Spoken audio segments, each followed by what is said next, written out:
നിയമസഭയുടെ ആദ്യ ദിവസം തന്നെ ഇവിടെ കേരളത്തിലെ ബാധിച്ചിട്ടുള്ള ഏറ്റവും അതീവ ഗൗരവതരമായ ഒരു പ്രശ്നമാണ് അടിയന്തര പ്രമേയത്തിലൂടെ ഇന്ന് ഞങ്ങൾ സഭയിൽ ഉന്നയിച്ചത്. വാസ്തവത്തിൽ നമ്മുടെ നിയമസഭ നിർത്തിവെച്ചെങ്കിലും ചർച്ച ചെയ്യപ്പെടേണ്ട ഏറ്റവും സുപ്രധാനമായിട്ടുള്ളൊരു വിഷയമാണിത്.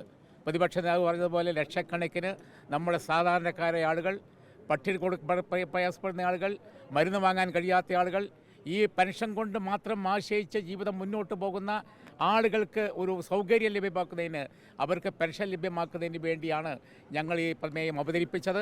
പക്ഷേ ഈ മറുപടിയിൽ ബന്ധപ്പെട്ട ധനകാര്യമന്ത്രി നൽകിയ മറുപടിയിൽ പ്രതിപക്ഷത്തെയും UDF-നെയും വിമർശിക്കാനും അധിക്ഷേപിക്കാനും തയ്യാറായി എന്നല്ലാതെ ഈ പെൻഷൻ എന്ന് കൊടുക്കും എന്നത് സംബന്ധിച്ച് യാതൊരുവിധ മറുപടിയും ഉണ്ടായിരുന്നില്ലെന്ന് മാത്രമല്ല, ഇവിടെ പ്രതിപക്ഷ നേതാവ് പറഞ്ഞ പോലെ എല്ലാ പ്രയോറിറ്റിയെയും മറികടന്ന് ചെയ്യേണ്ട ഈ കാര്യത്തിൽ ഒരു നടപടി സ്വീകരിക്കാതെ മുന്നോട്ട് പോയതിൻ്റെ വെളിച്ചത്തിലാണ് പ്രതിപക്ഷം ഇന്ന് സഭ ബഹിഷ്കരിക്കേണ്ടി വന്നത്.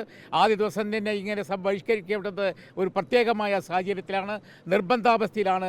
ജനങ്ങളെ ബാധിക്കുന്ന ഏറ്റവും ഗൗരവമായ ഒരു പ്രശ്നമായതുകൊണ്ടാണ് ഞങ്ങൾ ഈ തീരുമാനത്തേക്ക് വന്നത്. ഗവൺമെൻറ് തെറ്റ് തിരുത്തി ഇവിടുത്തെ പാവപ്പെട്ട ആൾക്ക് കൊടുക്കേണ്ട പെൻഷൻ വേഗത്തിൽ കൊടുക്കാൻ നടപടിയുണ്ടാകുമെന്ന് ഞങ്ങൾ പ്രതീക്ഷിക്കുന്നു.